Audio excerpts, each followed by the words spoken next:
திருவாரூர் தொகுதி சட்டசபை இடைத்தேர்தலுக்கான வேட்புமனு தாக்கல் இன்று தொடங்குகிறது. இடைத்தேர்தலில் போட்டியிடும் வேட்பாளர்களை தேர்வு செய்யும் பணியில் அதிமுக, திமுக ஆகிய இரு கட்சிகளும் தீவிரமாக இறங்கியுள்ளன. முன்னாள் முதலமைச்சர் கருணாநிதி மறைவை அடுத்து காலியாக அறிவிக்கப்பட்ட திருவாரூர் தொகுதிக்கு வருகிற 28ஆம் தேதி இடைத்தேர்தல் நடைபெறுகிறது. இதற்கான வேட்புமனு தாக்கல் இன்று காலை 10 மணிக்கு தொடங்கி வருகிற 10ஆம் தேதி நிறைவு பெறுகிறது.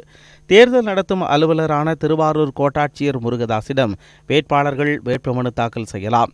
இதற்கான ஏற்பாடுகள் தயார் நிலையில் இருப்பதாகவும் இடைத்தேர்தல் நியாயமாக நடத்தப்படும் என்றும் மாவட்ட ஆட்சியர் நிர்மல்ராஜ் உறுதியளித்தார். திருவாரூர் தொகுதிக்குள்ளே வரக்கூடிய அனைத்து arterial as well as highways எல்லாமே, arterial roads as well as highways எல்லாமே செக் போஸ்ட் மூலம் கண்காணிக்கப்படும். ஸோ மாவட்ட நிர்வாகமும் காவல்துறையும் இணைந்து நம்ம இந்த திருவாரூர் சட்டமன்ற தொகுதிக்கு உட்பட்ட இதில் தீவிர கண்காணிப்பில் இருப்பார்கள். ஸோ கூடுமான வரைக்கும் பணப்பட்டுவாடா என்பதை அறவே தடுக்க வேண்டும் என்பதுதான் எங்களுடைய நோக்கம். அதிமுக மற்றும் திமுக சார்பில் இடைத்தேர்தலில் போட்டியிட விரும்புவோர் பூர்த்தி செய்யப்பட்ட விண்ணப்பங்களை ஒப்படைக்க இன்றே கடைசி நாளாகும். நாளை காலை அதிமுக தலைமை அலுவலகத்தில் வேட்பாளர் பரிசீலனையும் அண்ணா அறிவாலயத்தில் வேட்பாளர் நேர்காணலும் நடைபெறுகிறது. இதைத் தொடர்ந்து 2 கட்சிகள் சார்பில் போட்டியிடும் வேட்பாளர் யார் என்பது குறித்து அறிவிக்கப்பட உள்ளது. இதுகுறித்து செய்தியாளர்களிடம் பேசிய திமுக தலைவர் மு.க. ஸ்டாலின், இடைத்தேர்தலில் போட்டியிடும் வேட்பாளர் யார் என்பது குறித்து நாளை மாலை தெரிய வரும் என்றார்.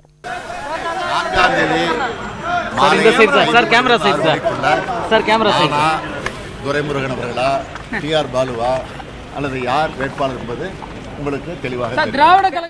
இதற்கிடையே திருவாரூர் தொகுதியில் நாம் தமிழர் கட்சி சார்பில் சாகுல் ஹமீத் போட்டியிடுவார் என அக்கட்சியின் ஒருங்கிணைப்பாளர் சீமான் அறிவித்தார். இடைத்தேர்தலை தள்ளி வைக்க வேண்டும் என உச்சநீதிமன்றத்தில் இந்திய கம்யூனிஸ்ட் கட்சியின் தேசிய செயலாளரும் மாநிலங்களவை உறுப்பினருமான டி. ராஜா வழக்கு தொடர்ந்துள்ளார். தேர்தல் ஆணையத்திடமும் மனு அளித்துள்ளார். அதே நேரம் திருவாரூர் இடைத்தேர்தலில் அமமுக வேட்பாளருக்கு பிரஷர் குக்கர் சின்னம் ஒதுக்கக்கோரி உச்சநீதிமன்றத்தில் டிடிவி தினகரன் வழக்கு தொடர்ந்துள்ளார். அவர் சார்பில் மூத்த வழக்கறிஞர் ஏ.எம். சிங்வி தலைமை நீதிபதி ரஞ்சன் கோகாய் அமர்வு முன்பு முறையிட்டார்.